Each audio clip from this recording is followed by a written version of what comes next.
नारियल की कहानी एक प्राचीन कहानी है। प्राचीन काल में सत्यव्रत नामक एक राजा थे। वो धार्मिक प्रवृत्ति के थे। प्रतिदिन पूजा पाठ करते थे। उनके पास सब कुछ था। वह धन और हर तरह की सुविधाओं से संपन्न थे। इसके बावजूद भी राजा का एक सपना था जिसे वह पूरा करना चाहते थे। दरअसल राजा सत्यव्रत को किसी तरह स्वर्ग जाना था। वो इस जीवन में स्वर्ग को देखना चाहते थे और उसका आनंद लेना चाहते थे। उसी काल में ऋषि विश्वामित्र अपनी तपस्या करने के लिए घर से निकले। समय बीत गया लेकिन वह वापस नहीं आए। इसलिए उनका परिवार प्यास और भूख से तड़प रहा था।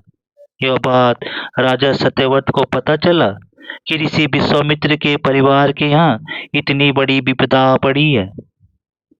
महाराज ने अविलंब ऋषि विश्वामित्र के यहाँ समुचित वस्तुएं भेजी और जब तक ऋषि विश्वामित्र नहीं आए देखभाल की। ऋषि विश्वामित्र कुछ समय बाद लौटे और अपने परिवार को कुशल देख बहुत खुश हुए। उनका प्रश्न था कि उनकी अनुपस्थिति में उनकी देखभाल किसने की। ऋषि के परिवार ने बताया कि राजा ने उनका ख्याल रखा। यह सुनते ही ऋषि विश्वामित्र राजमहल गए और राजा से मिले। वहां पहुंचते ही उन्होंने सबसे पहले महाराज को धन्यवाद दिया। राजा ने इस पर ऋषि से अपना इच्छा पूरी करने का आशीर्वाद मांगा। राजा की बात सुनकर ऋषि विश्वामित्र ने कहा, महाराज आपको क्या वरदान चाहिए। महाराज ने कहा, हे मुनि, मुझे एक बार स्वर्गलोक देखना है। मुझे वहां जाने का वरदान दें।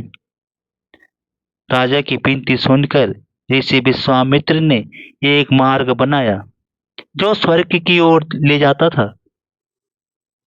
यह देखकर राजा सत्यव्रत बहुत प्रसन्न हुए। वह उस मार्ग से स्वर्गलोक तक पहुंच गए।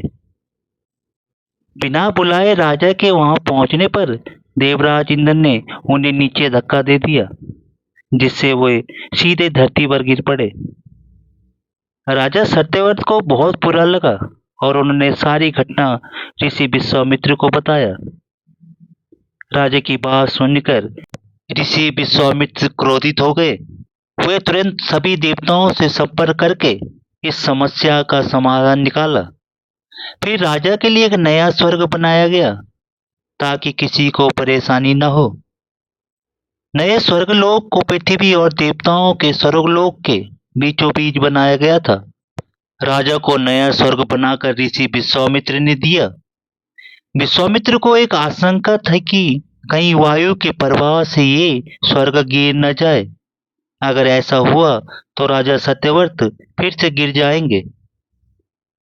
ऋषि विश्वामित्र ने बहुत सोच विचार करके एक समाधान सुझाया ताकि नवजात स्वर्ग को सहारा मिल सके। उन्होंने उसके नीचे एक बहुत लंबा खंभा लगाया।